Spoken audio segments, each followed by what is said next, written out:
بسم اللہ الرحمن الرحیم۔ السلام علیکم ورحمۃ اللہ وبرکاتہ۔ آج میں عاشورہ کی رات یعنی 10ویں محرم کی رات کا آپ کو ایک عمل بتاؤں گی۔ جو شخص ایک دفعہ یہ سال میں عمل کر لیتا ہے، اس رات سے لے کر اگلے سال کی اس رات تک اس کی ہر چیزوں کا غیب سے انتظام کیا جائے گا۔ اس کے دکھ، اس کے گھر میں اگر رزق کا مسئلہ ہے، ان کی کوئی حاجات ہیں جو پوری نہیں ہوتی، تو 10 محرم کی رات کو آپ نے یہ عمل کرنا ہے۔ اور آپ نے کیسے یہ عمل کرنا ہے آج آپ کو بتانے لگی ہوں۔ آگے بڑھنے سے پہلے ویڈیو کو لائک، سبسکرائب کر کے بیل آئیکن کو ضرور پریس کر دیں۔ عاشورہ کی رات آپ نے ایک عمل کرنا ہے۔ مغرب کے بعد آپ نے 2 رکعت سب سے پہلے نماز ادا کرنی ہے واسطے حاجات کے۔ جب آپ یہ پڑھ لیں تو پھر آپ 2 رکعت نماز آپ نے ہدیہ حضرت امام حسین علیہ السلام اور 72 شہداء کو 2 رکعت پڑھنی ہے۔ اور یہ 2 رکعت کی نیت آپ نے ایسے کرنی ہے کہ میں نیت کرتا ہوں یا کرتی ہوں۔ آپ نے نیت کرنی ہے کہ میں نیت کرتا ہوں یا کرتی ہوں واسطے حاجات قربتاً اللہ ہدیتاً حضرت امام حسین علیہ السلام 72 شہداء، یہ آپ نے نیت کرنی ہے۔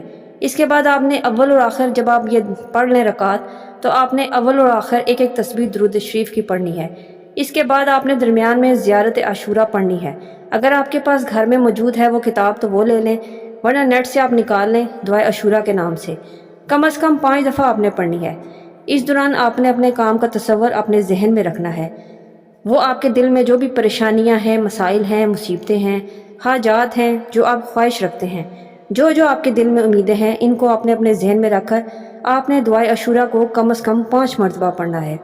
اس کے بعد پھر آپ نے 2 رکعت نماز پڑھنی ہے، اور وہ آپ نے پڑھنی ہے شکرانے کے، اور وہ ہدیہ ہے وہ آپ 72 شہداء کو کرنا ہے۔ اس کے بعد آپ نے حاجات کی دعا مانگنی ہے اور اس خاص عمل کو مکمل کرنا ہے۔ بہت ہی کمال کا عمل ہے یہ، آپ کے رات کا عمل ہوگا۔ اس کے بعد آپ نے تہجد کا وقت الارم لگانا ہے۔ آپ نے تہجد کی نماز کے وقت اٹھ کر آپ نے 2 رکعت نماز تہجد حاجات کے پڑھنے ہیں۔ یہ رات بہت ہی مصیبت کی رات ہے، خاص کر 72 شہداء کے لیے۔ اگر آپ اس عمل کو کریں گے تو آپ کی ساری خواہشیں وہ پوری ہوں گی، جو جائز حاجات آپ کے دل میں ہیں وہ انشاءاللہ وہ پوری ہوں گی۔ 2 رکعت نماز آپ نے پڑھ لی، آپ نے حاجات کی، اس کے بعد آپ کا یہ عمل مکمل ہو جائے گا۔ اگر آپ نے نماز جھولی پھیلا کر گڑ گڑا کر ادا کر لی اور اپنے حاجات اللہ کے سامنے رکھیں گے تو آپ دیکھیں گے کہ کیسے معجزے ہوتے ہیں۔ 10 محرم کی رات کو ہر بندہ یہ عمل لازمی کرے، موقع ہاتھ سے نہ جانے دیں، اور اس کو صدقہ جاریہ کی نیت سے دوسروں کے ساتھ شیئر بھی کریں۔ ملتے ہیں نیکسٹ ویڈیو میں ایک نیو ٹاپک کے ساتھ۔ اللہ حافظ۔